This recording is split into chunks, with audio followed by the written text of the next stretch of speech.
देखिए, मैं कोई बहुत बड़ा एक्सपर्ट तो नहीं हूं, लेकिन जो भी मुझे थोड़ी बहुत समझ है या तजुर्बा है, मैं कह सकता हूं कि सबसे ज्यादा फायदा इसमें जो दिख रहा है पॉलिटिकली, वो तेजस्वी यादव का दिख रहा है।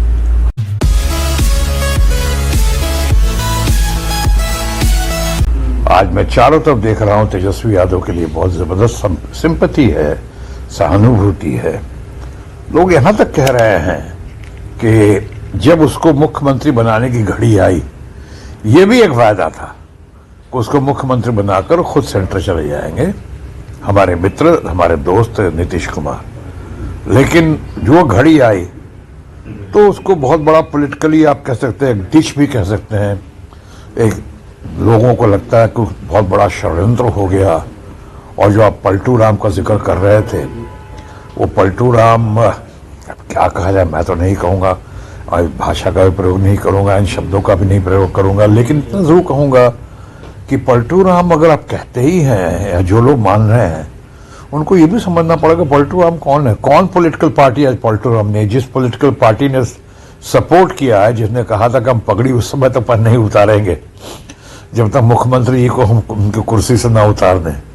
या जिन्होंने कहा था कि कुछ भी करें, ना रगड़ दें, हम इनको भारतीय जनता पार्टी में नहीं आने देंगे, या भारत के माननीय गृह मंत्री इतने बड़े चाणक्य, हम सबके बड़े माननीय और सम्मानीय अपना अमित शाह जी ने खुद कहा था कि इनके लिए दरवाजे हमेशा के लिए बंद हो चुके हैं। कभी हमेशा पे बहुत जोर दिया था, हमेशा के लिए बंद हो गए। और वो चंद महीने हुए, दरवाजा ऐसा खुला कि वाकई जैसे शहनवाज हुसैन ने कहा, जो बेचारे इंटरव्यू देते वक्त इन दोनों उनको सकते में आ रहा है, वो समझ नहीं पा रहा क्या बोले क्या नहीं बोले, लेकिन उन्होंने कहा एक बात तो सही कही कि वह जैसे बर्लिन की दीवार टूटी थी वैसे दीवार टूट गई, और दरवाजे तो बंद हुए लेकिन दीवार टूट गई, और फिर से आ गए हमारे दोस्त मंत्री, मुख्यमंत्री थे, मुख्यमंत्री बने, मुख्यमंत्री की शपथ ले ली उन्होंने। तो आपने जो पूछा सबसे ज्यादा फायदा, तो फायदा मैं कहूँगा तेजस्वी यादव का हुआ है, जिसको बहुत ज्यादा सहानुभूति मिल रही है। लोग कह रहे हैं कि उसका आने वाले दिनों में स्वीपिंग रिजल्ट्स हो सकता है, और चुनाव की घड़ी में भी। और दूसरा मैं कहूँगा, कई लोग शायद चौंक जाएं, लेकिन मैं कहूँगा कांग्रेस पार्टी का बहुत बड़ा फायदा हुआ है इस संदर्भ में, बिहार के संदर्भ में। मैं इसलिए कह रहा हूं कि उनका कोई आदमी टूटा नहीं। कह रहे थे, हल्ला उड़ा रहे थे कि 10 आदमी चले गए उनके, 7 आदमी चले गए, 9 आदमी चले गए,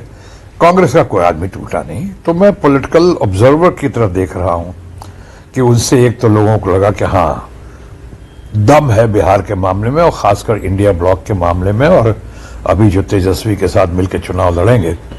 और दूसरा जो देख रहा हूं कि कांग्रेस का जो है, इतना ज्यादा कांग्रेस और तेजस्वी, कांग्रेस को सीटों का फायदा हो जाएगा, जो कई जगह सीटों का लग रहा था कि थोड़ा कम बेसी होगी,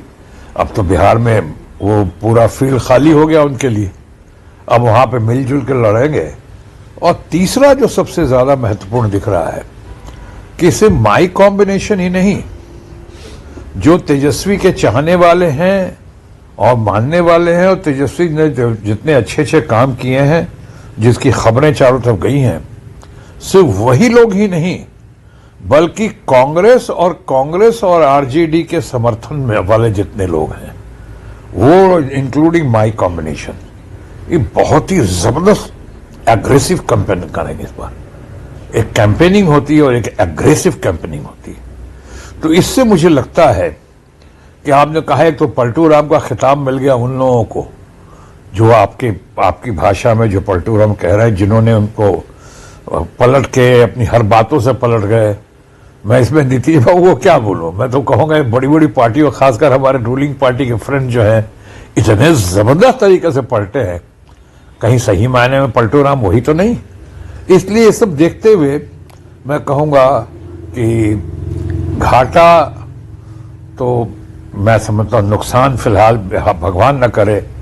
बिहार की जनता का हो, लेकिन बिहार का विकास का हो।